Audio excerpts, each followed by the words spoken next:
Morning, y'all. It's Saturday, April 4th at 3:40 in the night, and I just want to take the time to try to do this vlog. I think they're called. This is for my YouTube channel. Hopefully, you guys pick up on it. This is my first time doing this. I'm not used to public speaking, but I'm just trying to get shit out there. So, what's my vlog about?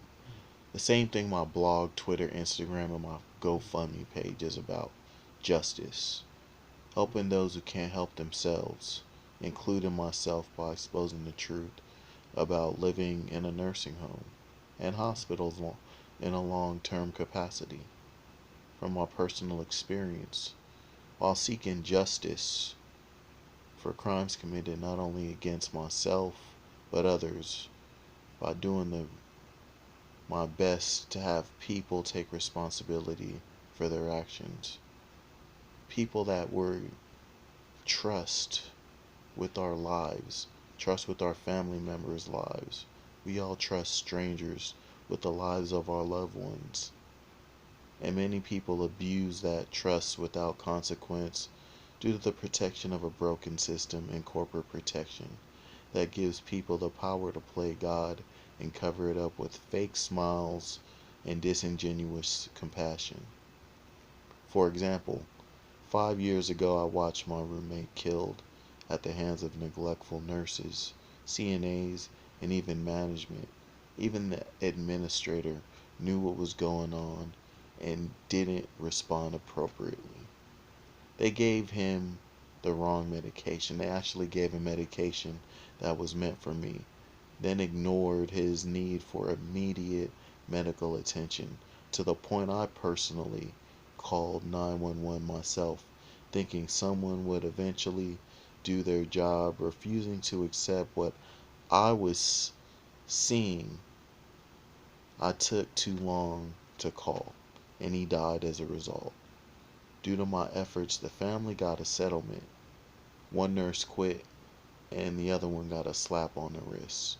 This is my prime example.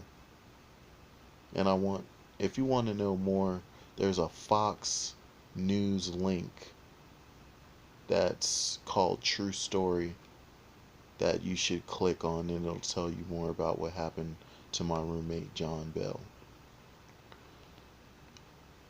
To be honest, it's heartbreaking, the shit that I've seen. But what pisses me off the most is that if it was any other nurse, if it was any other CNA that just worked in a regular household, they'd be tossed under the jail. They'd have to, explain themselves, their actions. They probably do jail time, but because they work for nursing homes and hospitals, they're protected in ways that are above the law. And that, prison executions are handled more humanely. It just pisses me off. You know, if they didn't work for a corporate entity, the nurse would have done jail time. At the end of the day, what I saw was murder. But they got away with it because they could. And settlements come with confidentiality agreements, so the family can't talk too much. But I can, and I am, because in the last 5 years, just like they did my roommate, 5 different nurses have given me the wrong medication. And just like my old roommate, I could have died. Well, he did die. But the only reason I'm alive to share my story is because of how they did it. You would think they learned their lesson after taking a man's life, but they didn't care. Nothing changed. They break their own rules and lie when it suits them to cover it up as easy as breathing. Anyone in a place like this longer than 4 months will tell you a nursing home is like jail for old people. But if you're alert, you realize it's a bad combination of high school, jail, and purgatory. As far as I know, the definition of purgatory is a place that you go before you die. So that's why I kind of, said that. But I've been treated like a jailhouse snitch because I tried to do the right thing. And we all know what happens to snitches in jail. This is supposed to be a place that cares, and this is how they've treated me. They've treated me so bad at one point I felt like killing myself. The only time that I ever felt that bad about myself was when I first became injured and became disabled. It was a lot to process. But if they could treat me that bad after just trying to do the right thing, then think about what else happens in these places that people don't talk about, but happens in everyday life. The people that have to deal with places like this.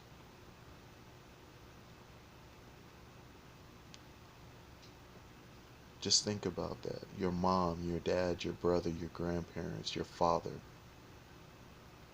Think about what happens to people that aren't able to defend themselves and that are just like myself, have no family, no friend to check up on them. This is my motivation, and knowing what I'm up against, I can't do it alone. In order for me to do what needs to be done properly, these people, I need your help.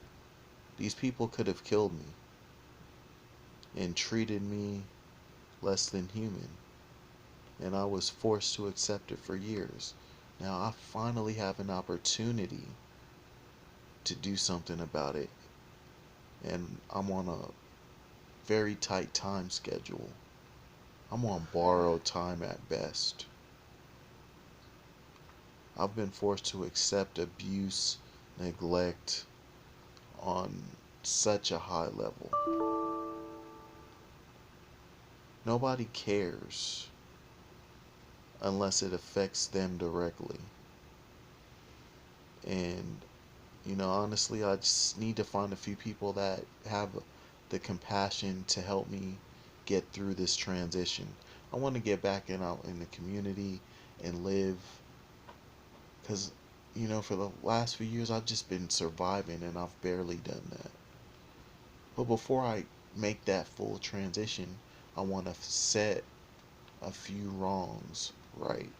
I want to expose the abuse, shed a spotlight on it, and I want to bring it to people's attention so they're more aware of what they're getting themselves into unwillingly. You can't just trust people because they went to school and got a diploma and they work for a place that looks like a five-star hotel, because anybody can slap paint on the walls and make a place look pretty, but it's about how they're cared for that really counts. I need your help for supplies, to be able to contact people on the phone, to protect my property for when I get my own place. You know, I gotta pay for ink to type it up, to put the letters in the mail and be able to get it to the right people. I can't ask the nursing home to do that. If they catch wind of what I'm doing, they'll cover their bases, cover it up, spin it, and make my job harder. So this is like a sneak attack. I can't have people exposing what I'm doing until it's too late for them to do anything about it. So I really need your help. My story and the info that I need to get out in the world to the right people, to also protect myself and my future.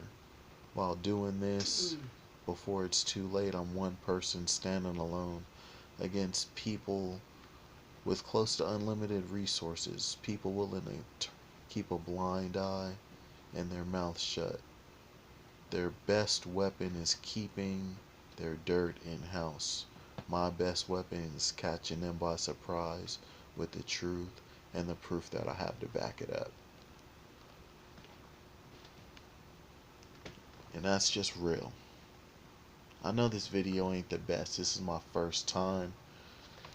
I'm just speaking from the heart, and I'm trying to share a story here. We got this epidemic right now with the coronavirus.